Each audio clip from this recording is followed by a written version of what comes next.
80 বছর আগে যে মারা গেছে তার মাগফিরাতের জন্য আজকের মানুষ দোয়া করতে বাধ্য। কি জন্য বাধ্য? তার ইলমের কারণে। কিসের কারণে? আজও সে প্রাসঙ্গিক, অথচ মারা গেছে 80 বছর আগে মারা যাওয়ার লোক আজও প্রাসঙ্গিক, আজও মানুষ সে কি লিখছে সেটা খুঁজে বেড়াচ্ছে। কিসের কারণে? এটা আমাদের একটু খবর নেওয়া দরকার। আদেও কি নবীদের কাছে যে ইলিমটা আসছে সেটা কি আমার ভিতরে আসছে? তার কারণ আমি তো মামুলি একটা গুনাহ থেকে বাঁচতে পারছি না। যখন আমি একটা গুনাহ থেকে বাঁচতে পারছি না, তখন এই কথা বলার সুযোগ কোথায়? আমি ওই ইলিম শিখছি যেটা মুহাম্মদুর রাসূলুল্লাহর কাছে আল্লাহ পাক পাঠিয়েছিলেন সাল্লাল্লাহু আলাইহি সাল্লাম। কোরআন শরীফে আল্লাহ ইলিম সম্পর্কে কি কি বলেছে, দুই একটা আয়াতে যে দেখি কি বলছেন।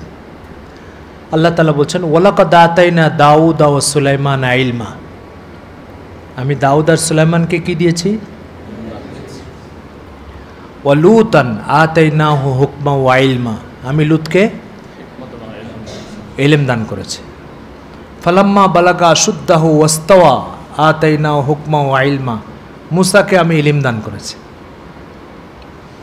ফালাম্মা বালাগা আশুদ্দাহু আতাইনাহু হুকমা ওয়া ইলমা। ইউসুফ আলাইহিস সালাম সম্পর্কে বলছে, আমি ইউসুফকে ইলম দান করেছি।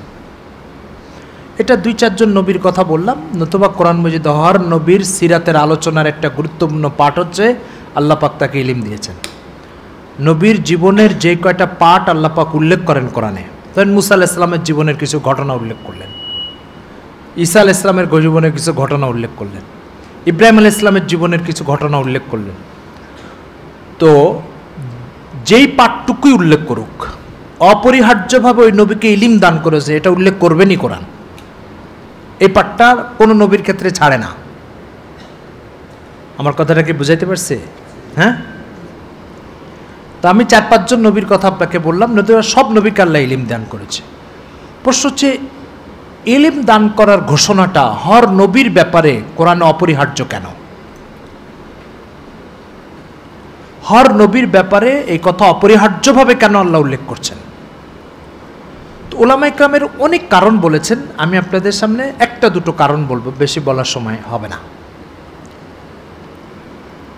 একজন নবী মানে কি?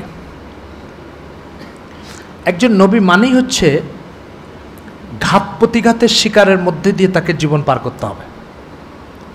একজন নবী মানেই মাতৃভূমির থেকে তাকে উৎখাত হতে হবে। একজন নবী মানে ভিটা বাড়ি ছাড়া হতে হবে, যেটাকে আমরা বাংলা বলি ছিন্নমূল হতে হবে, উদ্বাস্তের মতো, যাযাবরের মতো, ঠিকানাহীন মানুষের মতো জীবন পার করতে হবে। একজন নবী মানেই সকালে জানে না বিকালে আমি কি মানে সুস্থ থাকবো না অসুস্থ থাকবো। নবী মানে আক্রান্ত হবে, নবী মানে আঘাত খাবে, নবী মানে রক্ত ঝরাতে হবে, নবী মানে মাথা ফাটবে, হাত ভাঙবে, পা ভাঙবে। এটা হচ্ছে নবী। আপনি ওই হাদিসটা স্মরণ করতে পারেন, রাসূল সাল্লাল্লাহু আলাইহি ওয়াসাল্লাম হেরা গুহাতে যখন জিবরিল আলাইহিস সালাম তার আসল আকৃতি নিয়ে আসছিল 600 ডানা নিয়ে, তো আল্লাহ রাসূল ভয় পেয়েছিলেন। জ্বরের কাঁপুনি চলে আসছে, এই কাঁপুনি নিয়ে বাসায় ফিরছেন। খাদিজা রাদিয়াল্লাহু তাআলা বলছেন, আমাকে কম্বল দিয়ে জড়ায় ধরো। পরে মক্কা শরীফে ওয়ারাকা নামে একটা আসমানি কিতাবের পণ্ডিত ছিল, খাদিজা রাদিয়াল্লাহু তাআলার আত্মীয় হয়। রাসূল সাল্লাল্লাহু আলাইহি ওয়াসাল্লামকে ওনার কাছে নিয়ে গেছে, নিয়ে যেয়ে বলছে, দেখো তো মোহাম্মদ কি বলে। তো বলছে, ভাতিজা তোমার কি হয়েছে বলো। তো বললে, এই ব্যাপার আমি গুহার ভিতরে ছিলাম, এরকম বড় 600 ডানাওয়ালা একটা কে আসছে, তারপর আমি ভয় পেয়ে গেছি। এটা প্রথম দিন জিবরিলের সাথে সাক্ষাৎ রাসূল সাল্লাল্লাহু আলাইহি ওয়াসাল্লামের। তো সব শুনে ওরাকা বলছে, এই মক্কাবাসী যেদিন তোমাকে বের করে দিবে এখান থেকে, ওই দিন যদি আমি বেঁচে থাকি তাহলে আমি তোমাকে সাহায্য করব। তো আল্লাহ রাসূল অবাক হয়ে গেছেন, এটা কেমন কথা? আমাকে মক্কাবাসী আলামিন বলে, মহাবিশ্বাসী বলে, আমার চেয়ে কোনো আস্থাভাজন মক্কাবাসীর কাছে আর কেউ নেই। আর ইনি বলে আমার নাকি মক্কাবাসী বের করে দেবে। আমার মতো এরকম মক্কাবাসীর কাছে সমাদৃত গ্রহণযোগ্য মানুষকে মক্কাবাসী বের করে দেবে, এটা একটা কথা হলো? তো এই জন্য হুজুর বিস্মিত হয়ে জিজ্ঞাসা করছে, বুখারীর রিওয়ায়াতে এই শব্দ আসছে, আওয়া মুখরিজিয়া, আমাকে বের করে দিবে, এটা আপনি কি বলেন? তো ওরা একটা উসুল বলে দিছে, মূলনীতি। মূলনীতি হচ্ছে, তোমার কাছে যে আসছে, এ যার কাছে আসে তাকে তার কম বের করে দেয়। বুঝছেন কিছু? তোমার কাছে এ কার কাছে আসে? নবীদের কাছে আসে। আর এ যার কাছে আসে তাকে তার কওম বের করে দেয়। এটা একটা উসুলি কথা, কেউ রেহাই পায়নি, একমাত্র মির্জা গোলাম মোহাম্মদ কাদিয়ানী ছাড়া। বুঝেন না কথা? প্রত্যেক নবীকে তার কওম, সমকালীন শাসকের সাথে তার ঝামেলা হয়েছেই হয়েছে, সমকালীন কওমের সাথে তার ঝামেলা হয়েছে।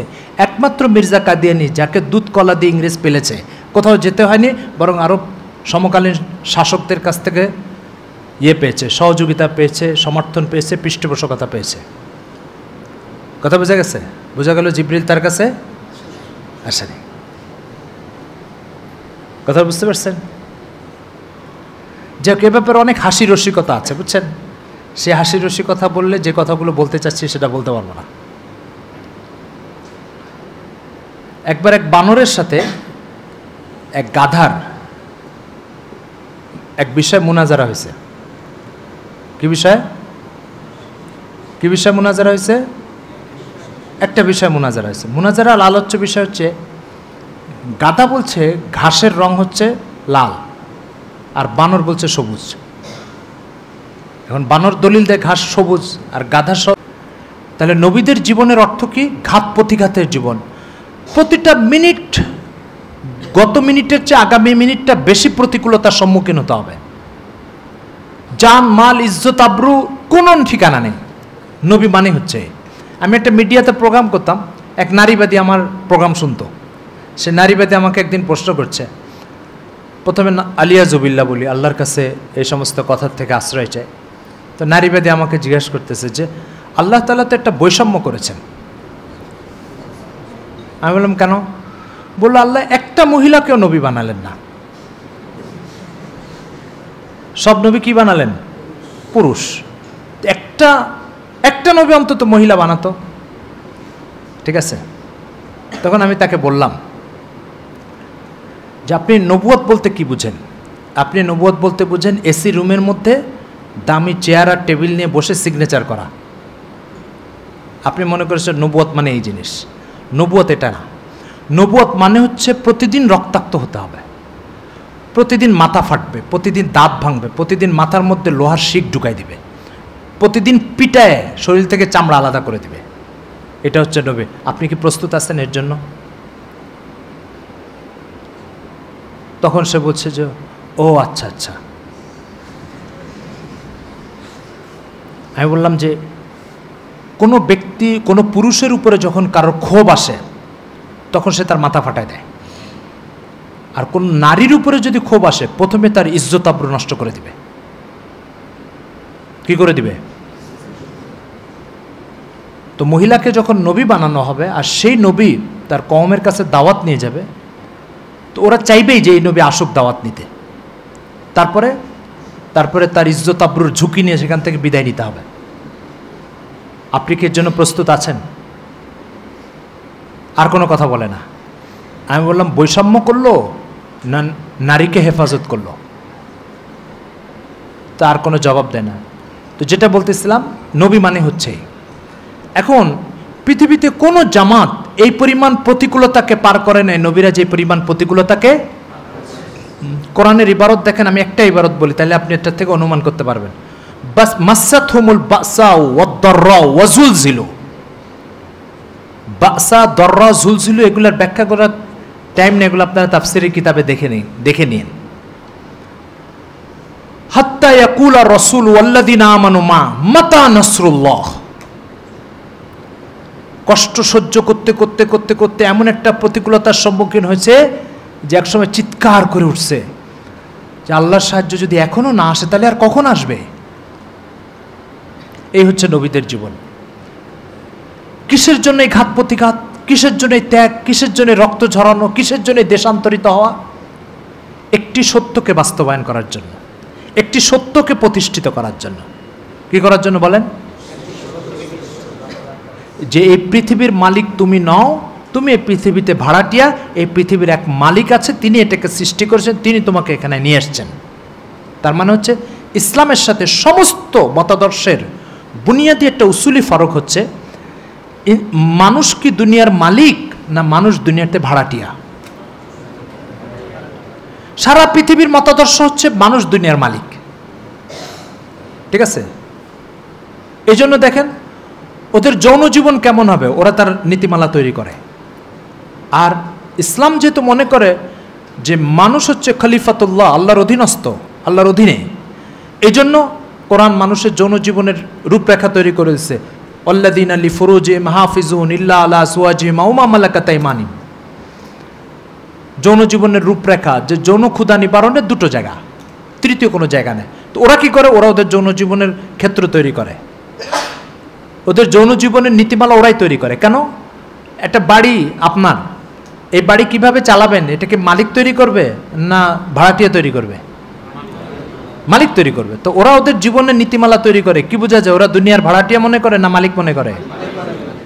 ইসলাম মনে করে একই ভাড়াটিয়া। এর প্রথম দিন আল্লাহ বলে দিছে, ইন্নী জাইলুন ফিল আরদি খলিফা, আমি দুনিয়াতে অধীনস্থ তৈরি করব। খলিফা কি হয়? স্বয়ংসম্পূর্ণ হয় না আরেকজনের অধীনস্থ হয়? আমি প্রতিনিধি তৈরি করব। প্রতিনিধি কি হয়?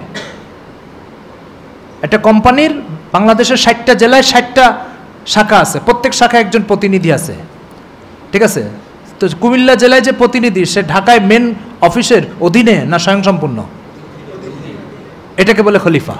এটাকে কি বলে? তো খলিফা বসের কি হয়? অধীনে হয়। তাহলে এবার বলেন খলিফা কিভাবে চলবে? খলিফা নির্ধারণ করবে না বস নির্ধারণ করবে? ব্যাস। তো সারা পৃথিবীর সাথে ইসলামের সংঘাত কি? সারা পৃথিবী মনে করে যে মানুষই হচ্ছে পৃথিবীর মালিক, আর ইসলাম কি মনে করে? মানুষ আল্লাহর অধীনস্থ, মানুষ আল্লাহর প্রতিনিধি। এই জন্য ওরা সবাই ওদের অর্থনৈতিক উসুল ওরা তৈরি করে, ওদের রাজনীতি ওরা তৈরি করে, ওদের অর্থনীতি ওরা তৈরি করে, ওদের ইবাদত ওরা তৈরি করে, ওদের কর্মপন্থা পদ্ধতি ওরা তৈরি করে। আর আমরা মনে করি যেহেতু আমি আল্লাহর অধীনে, সুতরাং আল্লাহ যেটা তৈরি করে দিবে সেটা আমাকে মানতে হবে, করতে হবে, চলতে হবে। কথাটা কি বুঝাইতে পারছি? তো নবী কি জন্য ঘাত প্রতিঘাতের শিকার হতো? নবী এই বাস্তবতাকে তুলে ধরতো মানুষের। হ্যাঁ শোনো, তুমি আল্লাহর অধীনস্থ আর আল্লাহ হচ্ছে তোমার মালিক, ঠিক আছে? এই বাস্তবতা তো বাস্তবতায় একটা লোক বাড়ি তৈরি করেছে 10 বছর ব্যয় করে, খুব সাজাইছে, গোছাইছে, পরিপাটি করেছে, কালকে উঠবে বাড়িতে, আজকে কবরে চলে গেছে, ঠিক আছে? এই যে আজকে কবরে চলে গেল, তাহলে বাড়িতে 10 বছর ধরে ওঠার যে ইচ্ছাটা, এই ইচ্ছা বিজয়ী হলো না পরাজিত হলো? পরাজিত হলো। মালিক হলে কি পরাজিত হওয়ার কথা না বিজয়ী হওয়ার কথা? তো আপনি মালিক মনে করেন, তো পরাজিত হলেন কেন? যেহেতু পরাজিত হয়েছেন সে তো আপনি কি নন? মালিক নন। কথা বোঝা গেছে? আগামীকালকে সব ঠিকঠাক করছে, সৌদি আরবে যাবে, ঠিক আছে? আগামীকালকে ফ্লাইট, আজকে লোকটা মারা গেছে। কথা বোঝা গেছে? আপনি কি দুনিয়ার থেকে যেতে চেয়েছেন? আপনি তো বাড়িতে সুস্থ অবস্থায় যেতে চেয়েছেন, মারা গেলেন কেন? বলেন, মারা গেলেন কেন? এটা তো এরকমই হলো যে বাড়ির মালিক ভাড়াটিয়ারে ধাক্কা দিয়ে বের করে দিয়েছে, এরকম না? তো আপনি ধাক্কা দিলে বের হয়ে চলে যান, আবার মালিক হওয়ার দাবি করেন কোন বিবেকে? তো নবী ঘাত প্রতিঘাত সহ্য করে কেন? একটি বাস্তবতাকে প্রতিষ্ঠিত করার জন্য। কয়টা বাস্তবতা? কি সে বাস্তবতাটা? কি?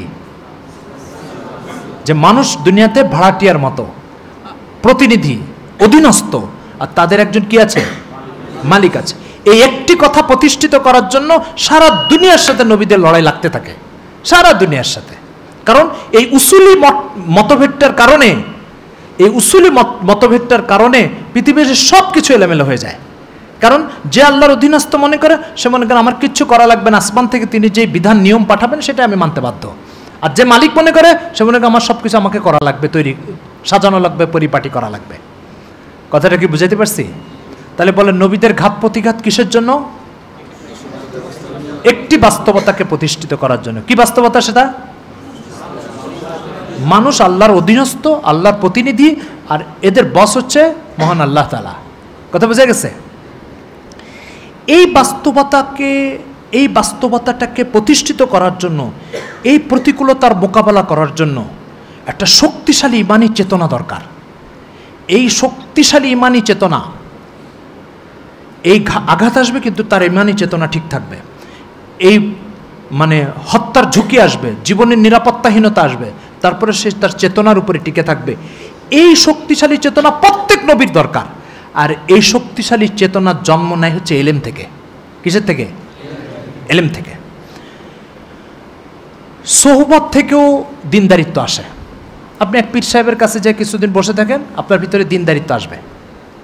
আপনি কিছুদিন তবলিগে চিল্লা লাগান, আপনার ভিতরে দিনদারিত্ব আসবে। কিন্তু নবীদের এই চেতনা তৈরির জন্য দিনদারিত্বের এই মাধ্যমগুলোকে আল্লাহ ব্যবহার করেন নাই। কেন? এই মাধ্যমগুলো সবসময় দুর্বল হয়, ক্ষণস্থায়ী হয়, সাথে সাথে এগুলো ঘাত প্রতিঘাত সহ্য করতে পারে না। কিন্তু ইলম থেকে যে চেতনাটা তৈরি হয়, ইলম থেকে যে ইমানি চেতনাটা তৈরি হয়, এটা টেকসই হয়, মজবুত হয়, দৃঢ় হয়, ঘাত প্রতিঘাতে এটা টিকে থাকে।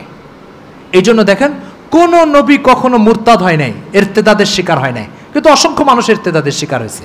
কেন?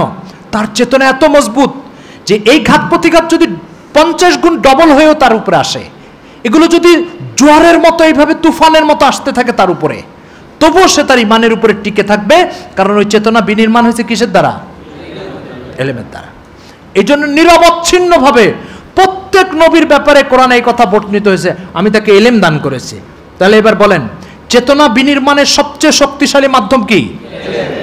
এলম। ইলমের বাইরে যত মাধ্যম দ্বারা চেতনা নির্মাণ হয়, এই সব মাধ্যম ঠুনকো, দুর্বল, ক্ষণস্থায়ী। আর ইলমের মাধ্যমে যে চেতনা তৈরি হয় সেটা কি? টেকসই। কি সেটা? টেকসই, দৃঢ় হয়, মজবুত হয়, ঘাত প্রতিঘাত মোকাবেলা করতে পারে। আমার কথা বুঝাইতে পারছি? যদি এটা পরিষ্কার বুঝে যান, তাহলে এবার দুটো মাসলা হল হওয়া দরকার। আমাদের সমাজে কিছু মানে কম উপলব্ধি, দুর্বল উপলব্ধির অধিকারী কিছু মানুষ বলে থাকে, মাদ্রাসায় পড়ায় লাভ কি, 3 চিল্লা দিলেই তো দিনদার হয়ে যাবে। শুনেন না আপনারা এই কথা? আছে না কিছু লোক এরকম? এরা কি বলতে চায় জানেন? এরা বলতে চায় মাদ্রাসায় পড়ায় কোরআন সুন্নাহর জ্ঞান শিখায় লাভ কি। তার কারণ, যে সুন্নতির জামা টুপি আসা দরকার, সেই সুন্নতি জামা টুপি তো মসজিদে যায় চিল্লা দিলেই এসে যায়। এদের এই কথাটা আইন, একেবারে আইন কোরআনের বিরোধী কথা। কথাটা বুঝতে পেরেছেন? মসজিদে চিল্লা ঘুরে ঘুরে চিল্লা দিলেও একটা দ্বীনি চেতনা আসে, ইমানি চেতনা আসে। আর ইলমের মাধ্যমে একটা কি আসে? ইমানি চেতনা আসে। কিন্তু আপনি যে চেতনাটাকে বড় করে দেখছেন আর যে চেতনাটাকে ছোট করে দেখছেন, এই চেতনাটাই যদি টেকসই হতো, তাহলে নবীদেরকে ইলম দেওয়া, প্রত্যেক নবীকে ইলম দেওয়ার এই ঘোষণাটা আল্লাহ কেন করবেন? কারো সোহবতে পাঠিয়ে দিনদার বানাই দিতেন।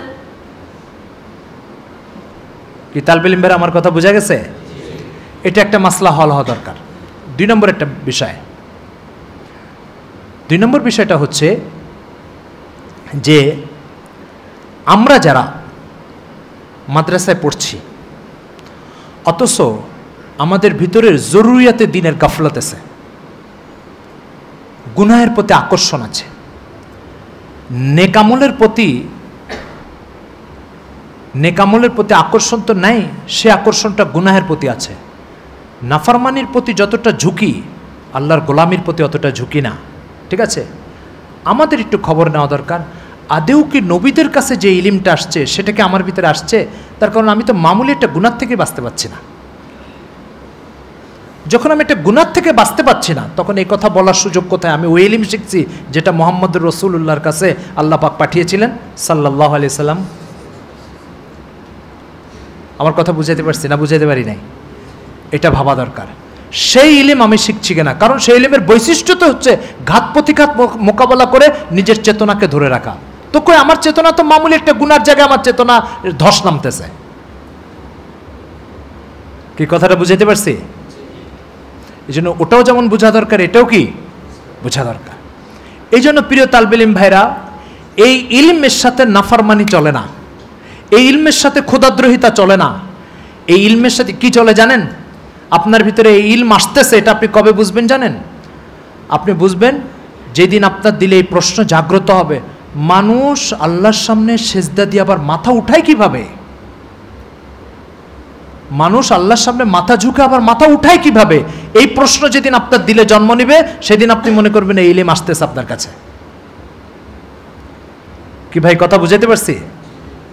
কারণ এই ইলম কি করে? এত শক্তিশালী চেতনা তৈরি করে যে আল্লাহ তাআলার আজমত, কুদরত, উজুদ, মারিফত এটা এতটাই স্পষ্ট হয়েছে, এর বাইরে বিন্দুমাত্র কোনো কথা শুনছে, আইয়ুহাল জাহিলুন। কথাটা কি বুঝাতে পারছি? এটা ইলমের উপহার। এটা কিসের উপহার? তো ইলম কি করছে? ইলম হচ্ছে আল্লাহ তাআলার আজমতকে দিলের ভিতরে স্থাপন করেছে। আর যখন স্থাপন করে তখনই প্রশ্ন, এত বড় মালিকের সামনে মাথা ঝুঁকে আবার উঠায় কিভাবে? কি ভাই কথাটা বুঝাইতে পারছি? তাহলে ইলম কি করে বলেন? আল্লাহ তাআলার আজমতকে অন্তরে স্থাপন করে। বলেন ইলম কি করে? আজমতকে। এই জন্য এর বাইরে যে যা বলে সেটাকে জাহিল, জাহিল, এটা মূর্খ। তাহলে বলছিলাম আল্লাহ পাক প্রত্যেক নবীকে ইলম দেওয়ার ঘোষণা কেন দিচ্ছেন? যেই ঘাত প্রতিঘাত মোকাবেলা করতে হয় নবীদেরকে, ওই ঘাত প্রতিঘাত মোকাবেলা করার জন্য যে শক্ত চেতনা দরকার, ওই চেতনা ইলম ছাড়া আর কোথা থেকে? হ্যাঁ, এদিকে তাকান, এদিকে তাকান। আমার কথা বুঝাতে পারছি? যদি ওই চেতনা ইলম থেকে তৈরি না হয়, তাহলে ঘাত প্রতিঘাত খেয়ে তারপরে কি করবে? ছেড়ে দে মা কেঁদে বাঁচে। কথা বুঝা গেছে? ছেড়ে দে মা কেঁদে বাঁচে, এই কথা বলবে। এটা একটা বিষয়। তাহলে এবার আপনি কি কিছুটা উপলব্ধি করতে পেরেছেন যে আসলে আপনি কি শিখতে আসছেন এখানে?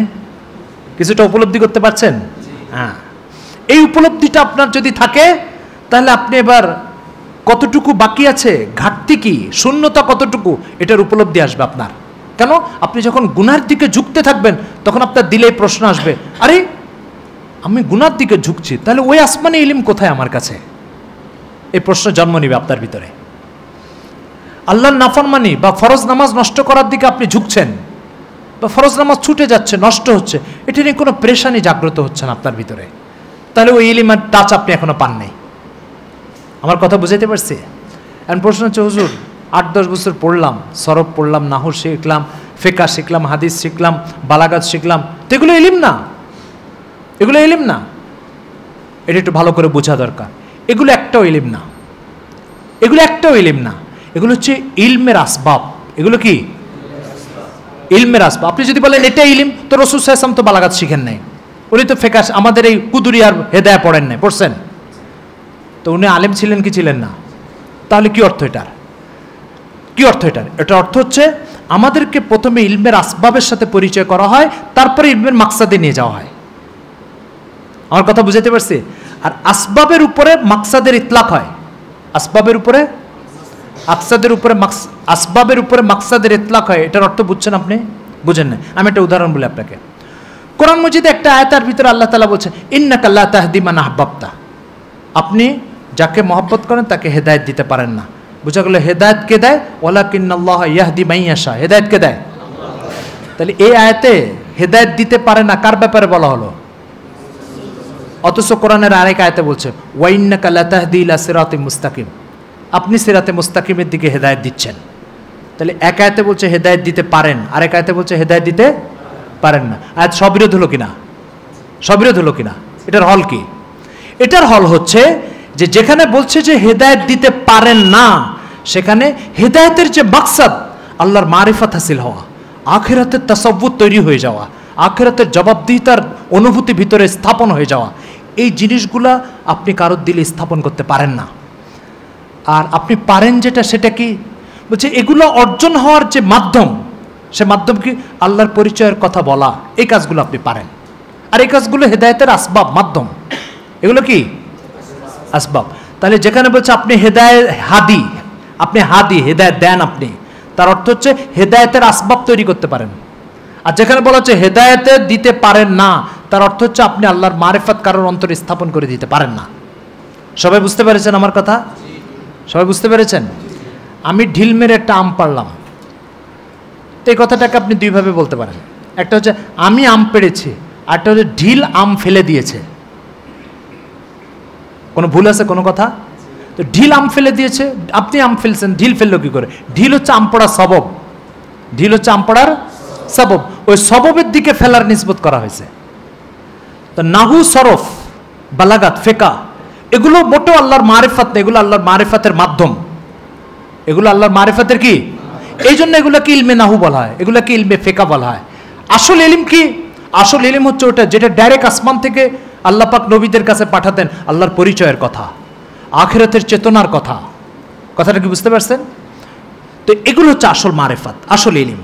এই জন্য দেখেন কোরআন মজিদে আল্লাহ তাআলা কি বলছেন।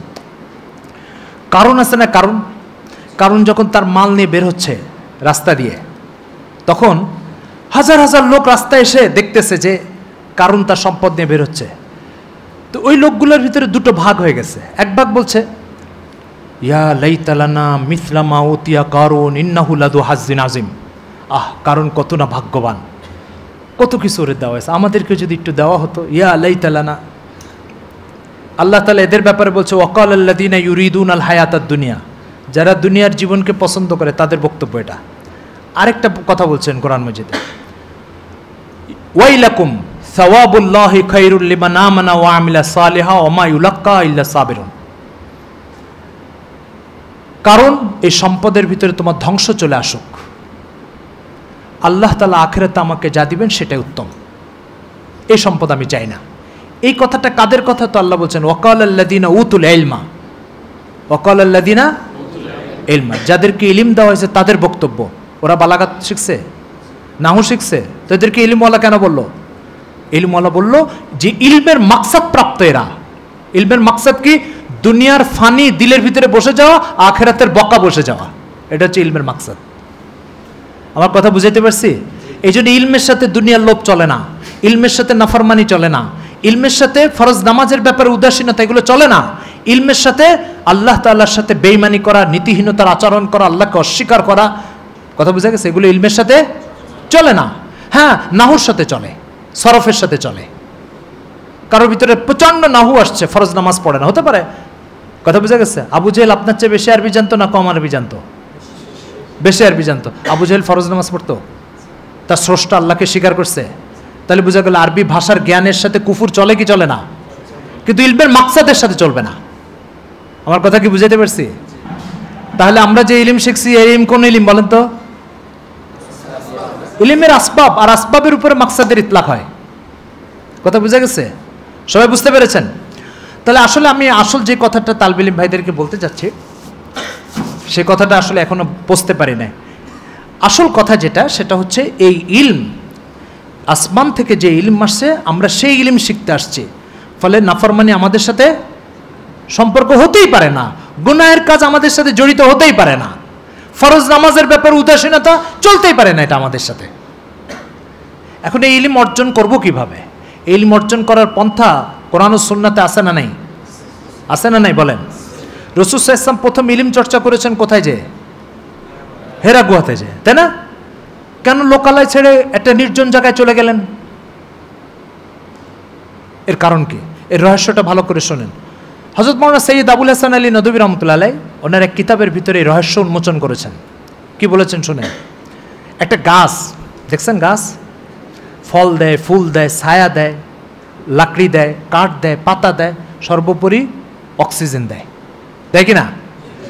এই গাছ যে এত কিছু দেয়, এত উপকারী, গাছ না থাকলে মানুষ দুনিয়াতে বাঁচবে? বাঁচবে না।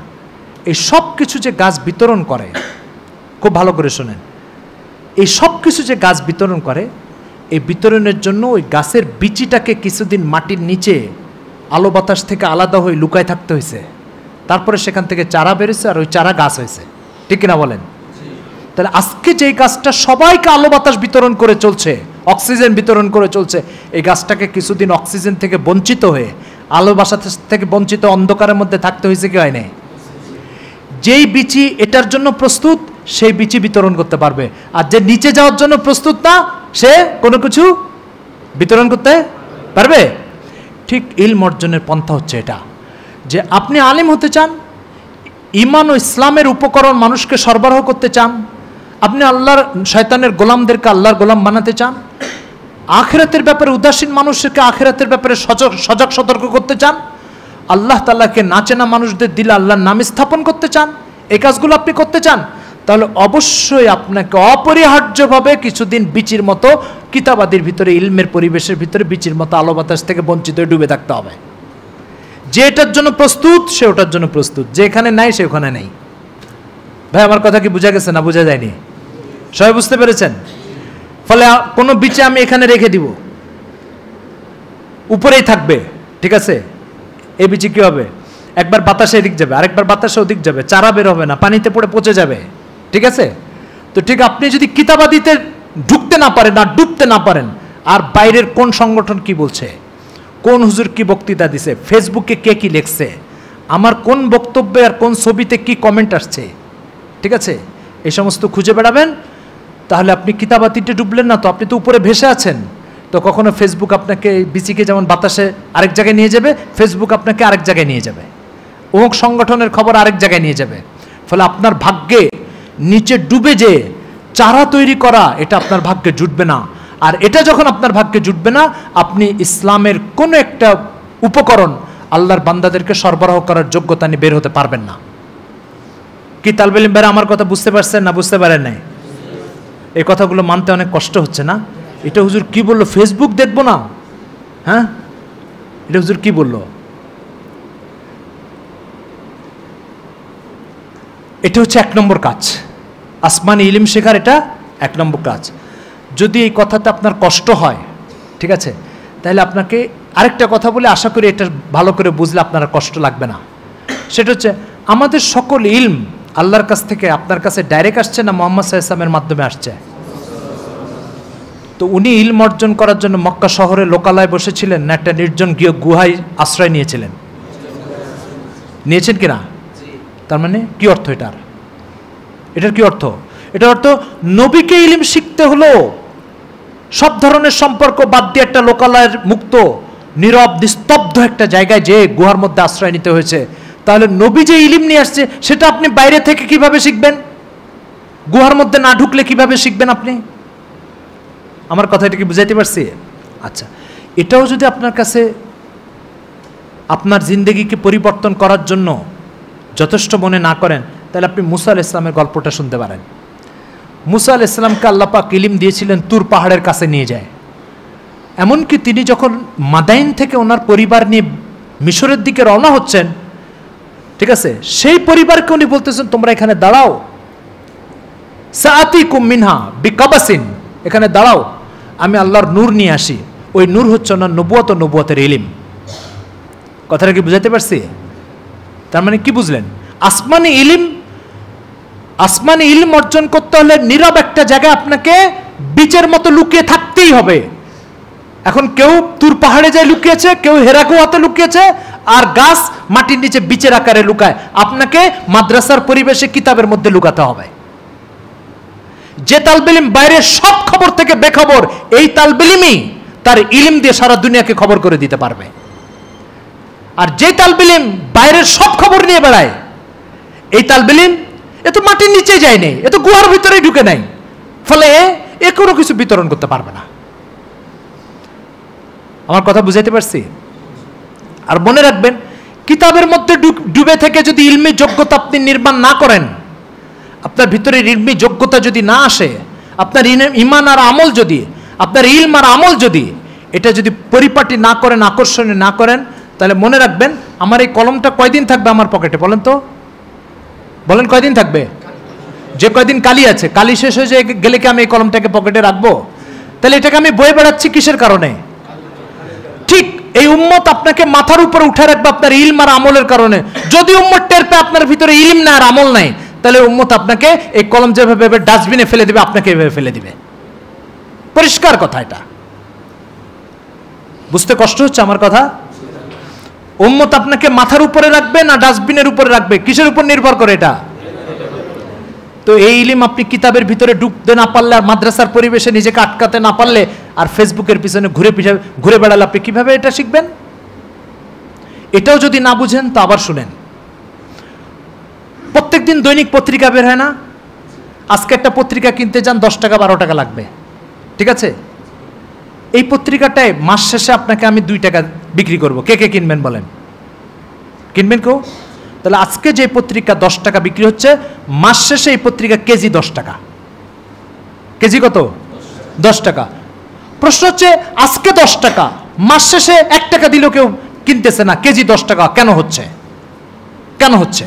তার কারণ আজকের পত্রিকা আজকে প্রাসঙ্গিক, 1 মাস পরে এই পত্রিকা প্রাসঙ্গিক নয়। আজকে পত্রিকাটা নতুন কি খবর আসছে, সবাই সেই খবরগুলো জানার জন্য এই পত্রিকার প্রয়োজনীয়তা অনুভব করছে, পত্রিকার দাম বেড়ে গেছে। এক মাস পরে যে এই পত্রিকা অপ্রাসঙ্গিক, কেউ কোনো খবর জানার জন্য এই পত্রিকা পড়তে যাবে না, যাবে? তখন আরেক পত্রিকা প্রাসঙ্গিক হয়ে আসবে। তো যখন প্রাসঙ্গিক তখন এর দাম আসমান স্পর্শ করবে, আর যখন প্রাসঙ্গিক নয় তখন এই পত্রিকার কেজি 10 টাকা, আর 1 কেজিতে 30, 40, 50টা পত্রিকা, তার মানে একটা পত্রিকা 50 পয়সাও না। ঠিক আছে? আপনি উম্মতের কাছে প্রাসঙ্গিক হবেন আপনার ইলমের কারণে। বলেন বলেন, কিসের দ্বারায়? ইলমের কারণে। উম্মত এসে আপনার থেকে আল্লাহকে চিনবে। উম্মত এসে যদি বুঝতে পারে ওনার কাছে গেলে আমি আখিরাতকে বুঝতে পারি, উম্মত যখন বুঝবে ওনার কাছে গেলে আমার আল্লাহ তাআলার আজমত ও মহব্বত দিলের মধ্যে আসে। উম্মত যখন বুঝবে ওনার কাছে গেলে আমি গুনাহ ছেড়ে দেওয়ার একটা চেতনা ফিরে পাই। ওনার বয়ান শুনলে আমি নেক আমলের একটা জজবা ভিতরে তৈরি হয়, তখন উম্মত আপনাকে প্রাসঙ্গিক মনে করবে, তখন আপনার মূল্য আকাশচুম্বী হবে। আর উম্মত যখন আপনার কাছে যাবে, দেখবে আমি যে গুনাহগুলো করে ওই গুনাহ উনিও করে। উম্মত যখন আপনার কাছে যাবে, যা দেখবে ইলমও নাই আমলও নাই, তখন উম্মত আপনার মতো আমার মতো এরকম 20-50 টাকা কেজি দরেও বিক্রি করবে না। আমার কথা কি বুঝাতে পারছি? তাহলে আপনার মূল্য কিসের সাথে সম্পর্ক বলেন? হ্যাঁ, আর ইলিম থাকলে আপনি প্রাসঙ্গিক, ইলিম না থাকলে আপনি প্রাসঙ্গিক নন, আপনি অপ্রাসঙ্গিক। কেউ চেয়েও তাকাবে না আপনার দিকে। কি তালবে ইলম ভাইয়ের কথাটা বুঝতে পেরেছেন? এখন কি করবেন আপনারা বলেন? কি করতে হবে আমাদের? ফেসবুক টিপে বেড়াতে হবে? হ্যাঁ, আর মাদ্রাসায় বড় বড় একটা মোবাইল নিয়ে এসে পকেটে ঢুকায় রাখতে হবে, তারপরে হুজুরদেরকে পাহারা দিতে হবে কোন হুজুর আমার মোবাইলের দিকে তাকায়। হ্যাঁ, কপাল পোড়া, আমরা বহুত কপাল পোড়া ভাই। যে মোবাইলের পিছনে জীবন শেষ করে উম্মতের কাছে প্রাসঙ্গিক হতে পারে নাই, ঠিক আছে, তাকে মোবাইলই টিপে যেতে হবে, আর কোনো কিছু টেপা লাগবে না। মোবাইল টিপে যেতে হবে মৌত পর্যন্ত, আর ওই কেজি দরে পত্রিকা বিক্রি করতে হবে। কি ভাই, কথা বোঝা গেছে না বোঝা যায়নি? বোঝা গেছে? একবার এক মিডিয়াতে আমাকে একজন প্রশ্ন করলো যে হুজুর, জান্নাতে একজন পুরুষকে 70 জন মহিলা দেওয়া হবে, একজন মহিলাকে কতজন পুরুষ দেওয়া হবে? তো জাকির নায়েকের একজন প্রশ্ন করেছে, সে প্রশ্নের জবাব দিয়েছে যে একজন মহিলাকেও 70 জন স্বামী দেওয়া হবে। কিন্তু এই প্রশ্নের এই জবাবটা আমার কাছে ভালো লাগে নাই। আমি শুনছি এটা, আমি আমার শ্রোতাকে বলেছি আমাকে একটু টাইম দেন, আমি পড়াশোনা করে এসে জবাব দিই।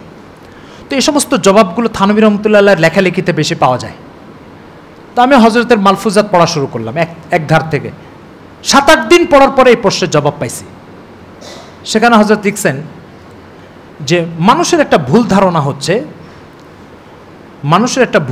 হচ্ছে যে জান্নাতে মনে হয় সবাই সব কিছু চাইবে।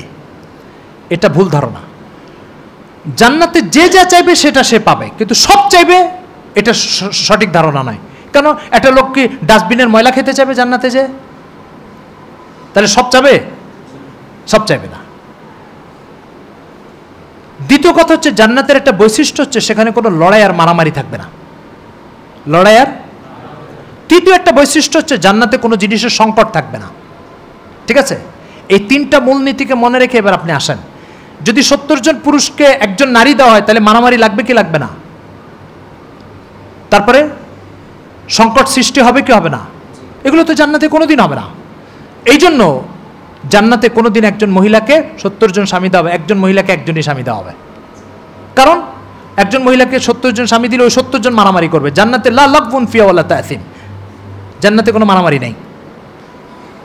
আচ্ছা, পরে এই জবাবটা এত সুন্দর করে সাজিয়ে লিখছে থানভী রহমতুল্লাহ আলাইহি, এটা দেখে আমি আল্লাহর কাছে থানভী রহমতুল্লাহর মাগফিরাতের জন্য কতবার যে দোয়া করেছি কোনো হিসাব নাই। থানভী রহমতুল্লাহ মারা গেছে 1943-এ। কত? 1943-এ। এখন থেকে 18 বছর আগে। কত বছর আগে? এই 18 বলছি, মানে আর 18 বছর হলে 100 বছর হবে। আর 18 বছর হলে 100 বছর হবে। তার মানে প্রায় 80 বছর আগে থানভী রহমতুল্লাহ মারা গেছেন। থানভী রহমতুল্লাহ মারা গেছেন 80 বছরে। দুনিয়াতে গত বছর যে লোক মারা গেছে সেই লোকরা কেউ চিনে না। 80 বছর আগে যে মারা গেছে তার মাগফিরাতের জন্য আজকের মানুষ দোয়া করতে বাধ্য। কি জন্য বাধ্য? তার ইলমের কারণে। কিসের কারণে? আজও সে প্রাসঙ্গিক, অথচ মারা গেছে 80 বছর আগে মারা যাওয়ার লোক আজও প্রাসঙ্গিক, আজও মানুষ সে কি লিখছে সেটা খুঁজে বেড়াচ্ছে। কিসের কারণে এটা? এবার শুনেন থানভী রহমতুল্লাহ আলাইহির কথা। উনি ওনার এক মালফুজাতের ভিতরে লিখছে যে মৌলানা ইয়াকুব নানুতুবি রহমতুল্লাহ আলাইহির কাছে আমি যখন বুখারী শরীফ পড়েছি দারুল উলুম দেওবন্দে, তখন বুখারী শরীফের বছরের শুরু থেকে নিয়ে শেষ পর্যন্ত একটা সবক আমার মিস হয় নাই। এই ব্যক্তি প্রাসঙ্গিক না হলে কে প্রাসঙ্গিক হবে? কেন? সে মাটির নিচে নিজেকে লুকাতে পেরেছে বীচের মতো। ভাই আমার কথা বুঝা গেছে? আর আমাদের তালবে ইলমের হুজুর আমার খালাতো ভাইয়ের মামাতো ভাইয়ের ফুফুর বিয়ে হয়েছে, এই জন্য আমাকে 1 সপ্তাহ ছুটি দেন। ঠিক আছে, তো খালাতো ভাইয়ের মামাতো ভাইয়ের ফুফুর বিয়ে হয়েছে এর জন্য 1 সপ্তাহ ছুটি, তাহলে এর বিয়ের দিনে কতদিন ছুটি নিবে বলেন? এ তো মাদ্রাসায় পড়া বাদ দিয়ে দিবে। এই হচ্ছে আমাদের তালবে ইলম। কি ছাত্র ভাইরা আমার কথা বুঝতে পারছেন? রাগ হচ্ছেন আপনারা আমার কথা শুনে? এই জন্য আমাকে কি হতে হবে উম্মতের কাছে বলেন? প্রাসঙ্গিক। কি হতে হবে? আর আপনি প্রাসঙ্গিক কখন হবেন? ইলম থাকবে। ইলম না থাকলে আপনি প্রাসঙ্গিক হবেন না। গোলাপ ফুল দেখছেন আপনারা? গোলাপ ফুল মানুষ এটাকে মোটা অঙ্কের টাকা দিয়ে কিনে নিয়ে এসে শোকেজের উপরে রাখে, তাই না? দেখছেন আপনারা? কয়দিন থাকে শোকেজের উপরে? আজীবন। কয়দিন? এই ফুলটাই যেটা টাকা দিয়ে কিনে এনে এত যত্নের সাথে রেখেছে, রংটা আর ঘ্রাণটা শেষ হয়ে গেলে সাথে সাথে ফেলে দেওয়া হয়। তাহলে ফুলটা কত শোকেজের উপরে থাকবে না নিচে থাকবে, এটা নির্ভর করে কিসের উপরে? রং আর ঘ্রাণ থাকার উপরে, তাই না? আপনার রং হচ্ছে আপনার ইলম, আর আপনার ঘ্রাণ হচ্ছে আপনার আমল। এই দুটো যতদিন আপনার কাছে আছে, মানুষ শোকেজের উপরে, মাথার উপরে, সব জায়গায় রেখে দিবে। এই দুটো নাই, তাহলে আপনাকে ওই শুকনা ফুলের মতো ডাস্টবিনে বা ফেলে দিবে, যতই 10 টাকা দিয়ে কিনে নিয়ে আসুক। কি ভাই কথা বোঝা গেছে না বোঝা যায় নাই? বোঝা গেছে? এরকম প্রত্যেক জিনিস দেখবেন যে ওই জিনিসটা যে মাকসাদে কেনা হয়, রাখা হয়, সংরক্ষণ করা হয়, মাকসাদটা ফৌত হয়ে যাবে, ওটার কোনো দাম নেই। এরকম হাজার উদাহরণ আছে। ইমাম গাজালি এক উদাহরণ দিছে, বলবো ইমাম গাজালি উদাহরণটা? বাদাম দেখছেন? বাদাম, বাদামের ভিতরে দানা থাকে, উপরে খোসা থাকে। আপনি কেজি হিসাবে কিনতে যান, 1 কেজি বাদাম 300 টাকা, তখন দানার কেজিও 300 টাকা, খোসার কেজিও। এবার বাসায় এনে যখন দানাটা বের করে ফেলবেন, এরপরে খোসাটা আমি বিক্রি করতে চাই, কয় টাকা দিয়ে কিনবেন আপনি? কেন আপনি খোসা কিনবেন? এই খোসাই তো আপনি 300 টাকা কেজি কিনে নিয়ে আসছেন, আজকে কিনবেন না কেন বলেন? বলেন কিসের জন্য? যতক্ষণ খোসাটা দানার সাথে লেগেছিল ততক্ষণ 300 টাকা দাম। এই খোসাটা যে দানার থেকে আলাদা হয়ে গেছে, এই খোসার কি নাই? আপনি যদি ইলমের সাথে লেগে থাকেন তাহলে আপনার কেজি 300 টাকা, আর যদি আপনি ইলম থেকে আলাদা হয়ে যান তাহলে আপনাকে কেউ 4 আনা পয়সা দিয়ে কিনবে না, চোখ খুলে ভাবে তাকাবেও না আপনার দিকে। বুঝছেন আমার কথা? উদাহরণটা কে দিয়েছেন? ইমাম গাজালি দিয়েছে। কথা বুঝা গেছে? থানভী রহমতুল্লাহ দারুল উলুম দেওবন্দে একবার দাওরা হাদিসের ছাত্রদেরকে নসিহত করতে আসছিলেন। এটা 1923-24 সালের কথা। কথা বুঝা গেছে? ওই বয়ানটা একটা রেসালাতে চেপে আসছে। দারুল উলুম দেওবন্দের সদর গেট থেকে ওই রেসালা আমি কিনে পড়লাম।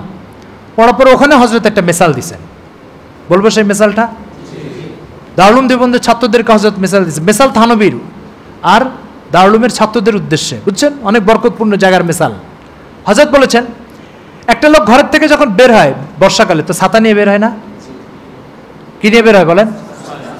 তো ছাতা যদি বৃষ্টি না হয় তাহলে ব্যাগের মধ্যে রেখে দেয়, আর যদি বৃষ্টি হয় তখন বের করে মাথার উপরে ধরে। তো বৃষ্টি হবে 1 ঘন্টা 2 ঘন্টা, তো ওই টাইমে তাকে ছাতা বহন করতে হবে। তার আগে 2 ঘন্টা ব্যাগে বহন করে, পরে আবার 3 ঘন্টা ব্যাগে বহন করে। ঠিক আছে? কি জন্য এই 5 ঘন্টা সে বহন করবে? কারণ মাত্র 2 ঘন্টা বা 1 ঘন্টা বৃষ্টির থেকে এই ছাতা তাকে রক্ষা করবে। যদি ছাতাটা ছিদ্র হয় আর বৃষ্টির থেকে রক্ষা না করে, তাহলে কি এই ছাতা সে বহন করবে? বহন করবে? কোথায় ঠিকানা হবে ছাতার? ভাঙড়ির দোকানে, তাই না?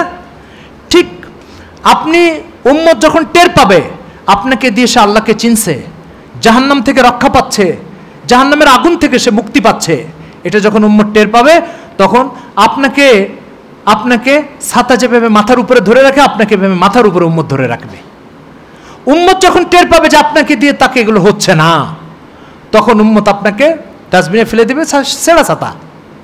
5 ঘন্টা বহন করা তো বহুত দূর কি বাত হে। কথাটা বুঝাইতে পারছি? হ্যাঁ। আর আপনি কখন উম্মতের এই কাজগুলো করতে পারবেন? যখন আপনি এখান থেকে ইলম শিখে যাবেন।